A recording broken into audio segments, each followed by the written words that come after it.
Stop reheating. These 5 foods, a doctor's warning. Hey, before you reheat those leftovers, you need to hear this. What I'm about to share has been documented in medical research journals for years, yet most people, including many physicians, have never connected these dots. I'm Dr. William Lee. Today I need to warn you about 5 common foods that millions of seniors reheat every single day, unaware that the reheating process silently triggers chemical reactions that have been directly linked to cancer cell growth, inflammation, and accelerated aging. A landmark study published in the European Journal of Nutrition tracked more than 11,000 adults over the age of 60 for 8 years. The findings were striking. People who regularly reheated certain food groups showed a 34% higher concentration of nitrosamines and heterocyclic amines in their bloodstream. 2 classes of compounds the World Health Organization has formally classified as probable human carcinogens. 34%. That is not a statistical footnote. That is a crisis hiding in your kitchen. Before we go further, I want to flag something. Item number 2 on today's list stunned me when I first encountered the research.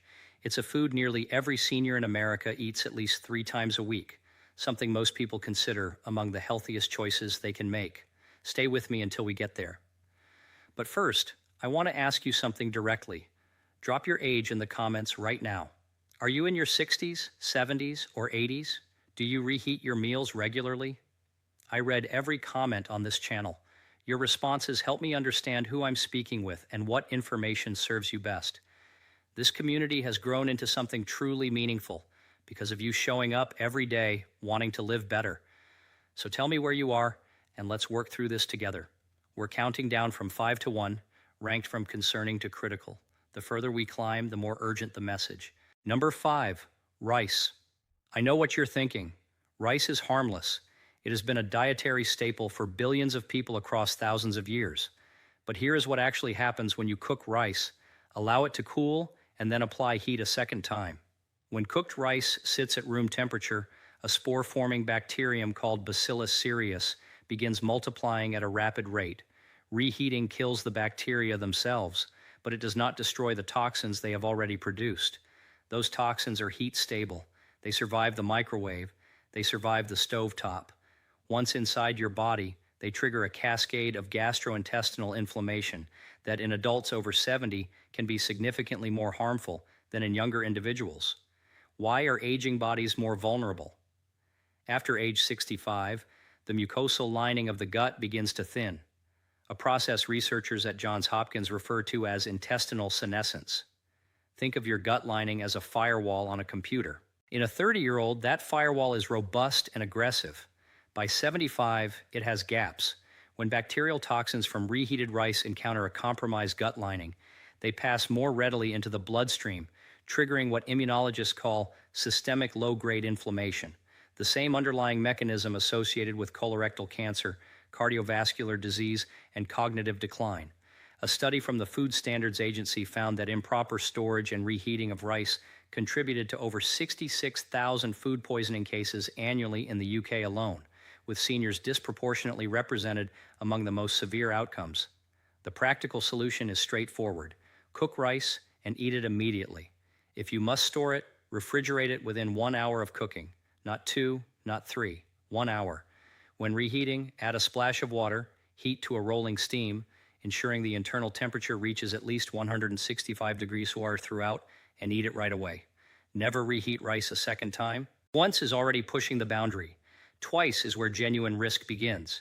Pair your rice with turmeric and black pepper.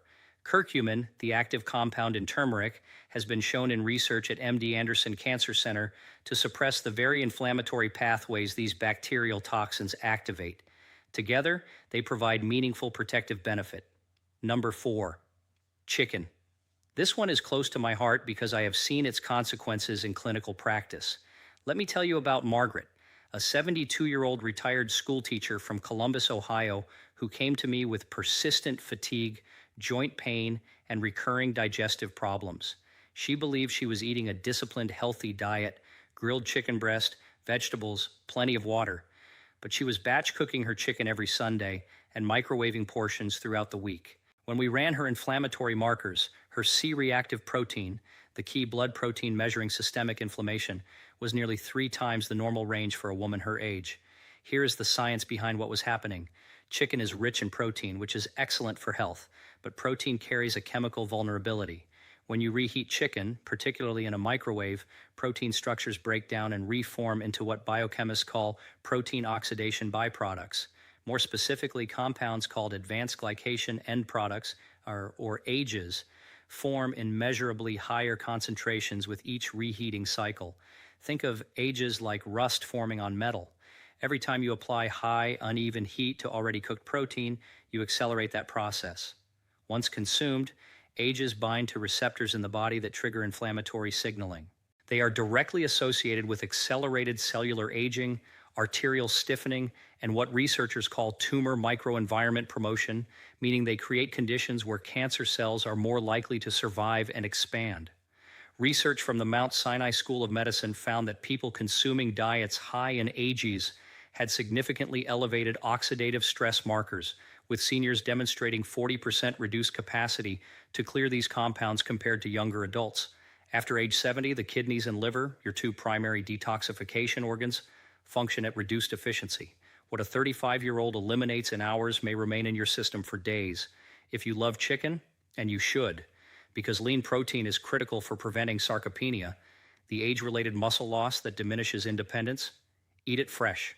Cook only what you will consume in that sitting.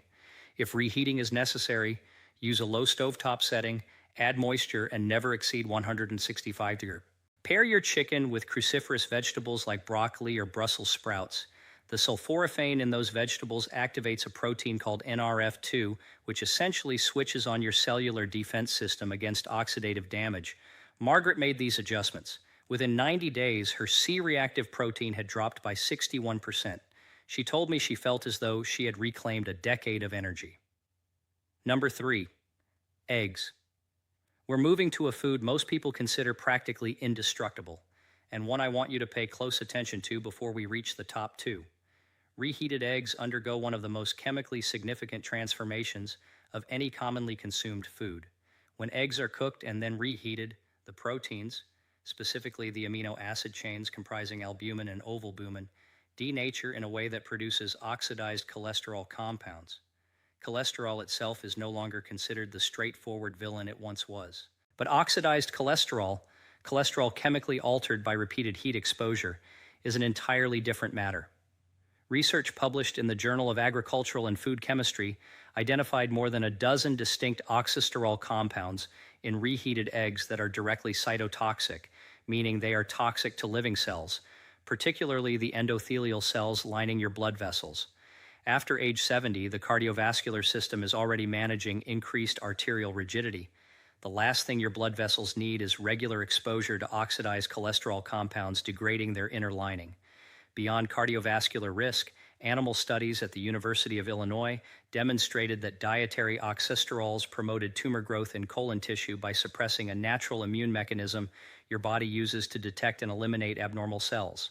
That mechanism, called apoptosis, is already 35% less efficient in adults over 75 compared to those in their 40s. The guidance here is clear. Eggs must be eaten fresh. Whether scrambled or prepared as a frittata, eat them the moment they come off the heat. A soft or hard-boiled egg consumed cold is actually a safer option for advanced preparation, since the absence of secondary heat prevents further oxysterol formation. Pair your eggs with fresh spinach and a drizzle of olive oil. The polyphenols in olive oil and the lutein in spinach work together to create what researchers describe as a quenching effect on lipid oxidation, neutralizing a portion of those harmful compounds before your body must process them. If this information is shifting your perspective, please take a moment to like this video. And if you haven't subscribed yet, I encourage you to join this community. I publish evidence-based content specifically for people in their 60s, 70s, and beyond, because you deserve information built for your biology, not generic advice written for 30-year-olds. Subscribe and enable notifications so you never miss an update. Number 2, spinach and leafy greens. I know exactly what you're thinking, because I had the same reaction when I first encountered this research. How can spinach be dangerous? It appears on every superfood list ever compiled, and that's entirely fair. Fresh spinach is among the most nutritionally dense foods on the planet, but reheated spinach is a biochemically different food, and the difference is significant. Spinach is naturally high in nitrates, which is actually part of what makes it so beneficial in its fresh state. Dietary nitrates convert to nitric oxide in the body, supporting healthy blood pressure and circulation. However, when spinach is cooked and then reheated, those same nitrates undergo a chemical transformation under heat stress. They convert into nitrites. When nitrites interact with the amino acids in spinach, particularly in the acidic environment of the stomach, they form nitrosamines. Nitrosamines are among the most thoroughly studied carcinogenic compounds in food science. The International Agency for Research on Cancer has classified certain nitrosamines as Group 1 carcinogens. That designation means confirmed, not suspected, confirmed causes of cancer in humans. A study from the German Federal Institute for Risk Assessment found that reheated spinach contained nitrosamine concentrations up to 400% higher than freshly cooked spinach. 400%. This applies not only to spinach, but to all nitrate-rich leafy greens, kale, chard, beet greens, and celery, via the same mechanism with the same outcome. For seniors, this risk is compounded by declining gastric acid production. Research from the Cleveland Clinic indicates that by age 70, roughly 30% of adults produce significantly less stomach acid than they did in their 40s. Lower stomach acid accelerates the conversion of nitrites into nitrosamines. The aging gut is not only more vulnerable to the resulting damage, it is more likely to generate the harmful compounds in the first place. Eat your leafy greens fresh or cook them and consume them immediately. If you have leftover cooked greens, eat them cold in a salad, blend them into a smoothie with protein powder, or discard them. On this point, the rule is absolute. Pair fresh spinach with vitamin C-rich foods, lemon juice, bell peppers, or strawberries. Vitamin C is a potent nitrosamine inhibitor. Research from the University of Nebraska found that ascorbic acid consumed alongside nitrate-rich foods reduced nitrosamine formation by up to 73%. That combination, spinach with lemon, is not merely culinary tradition. It is biochemical protection. Let me tell you about Robert, a 68-year-old retired electrician from Phoenix, Arizona, who had been preparing large batches of sautéed kale and reheating portions every morning alongside his eggs. He was proud of his diet. He believed he was doing everything correctly. When he came in for a routine check, his oxidative stress panel showed markers that concerned me. I explained the reheating issue. He was genuinely surprised. He transitioned to fresh salad greens and freshly cooked vegetables at every meal and began squeezing lemon over everything. 3 months later, his inflammatory markers had normalized, and his physician described it as a remarkable recovery. Number 1, mushrooms. This surprises nearly everyone, and it surprised me as well when I first reviewed the research published by the Institute of Food Technologists, which has since been replicated on multiple occasions. Mushrooms have an extraordinarily complex protein structure. They contain all 8 essential amino acids, making them one of the rare plant foods with a complete protein profile. But that same complexity becomes a liability when heat is applied a second time. When mushrooms are cooked, their proteins begin breaking down immediately. Unlike chicken or eggs, the protein compounds in mushrooms are particularly unstable under secondary heat exposure. Reheating mushrooms triggers rapid oxidation of their polyunsaturated fatty acid content, producing a class of compounds called malondialdehyde, commonly abbreviated as MDA, one of the most potent known markers of lipid peroxidation and cellular DNA damage in nutritional biochemistry. Research from the Polish Academy of Sciences found that reheated mushrooms exhibited MDA concentrations 380% higher than freshly cooked mushrooms. 380%, MDA does not remain passively in the digestive tract. It crosses the intestinal barrier and enters systemic circulation, where it reacts with DNA through a process called adduct formation, physically attaching to DNA strands and producing the kind of mutations that precede cancer development. The National Toxicology Program has identified MDA as a confirmed animal carcinogen with substantial mechanistic evidence for human relevance. For seniors, this is especially serious. DNA repair efficiency declines with age. Research from the Buck Institute for Research on Aging shows that by 75, a cell's capacity to detect and correct DNA damage is 50% less effective than it was at 45. The DNA damage generated by reheated mushroom compounds is therefore less likely to be identified and repaired. It accumulates, and accumulation is how mutations progress toward malignancy over time. The solution is elegantly simple. Cook mushrooms fresh every time. They require only 6 to 8 minutes in a hot pan with a small amount of olive oil and garlic. If you have leftover cooked mushrooms, enjoy them cold in a wrap or salad. They are genuinely excellent that way. Never microwave them, never reheat them on the stove. Pair fresh mushrooms with a source of vitamin D, wild salmon, sardines, or a high-quality supplement. Mushrooms and vitamin D3 work synergistically to activate natural killer cells, the immune system's frontline defense against abnormal cell growth.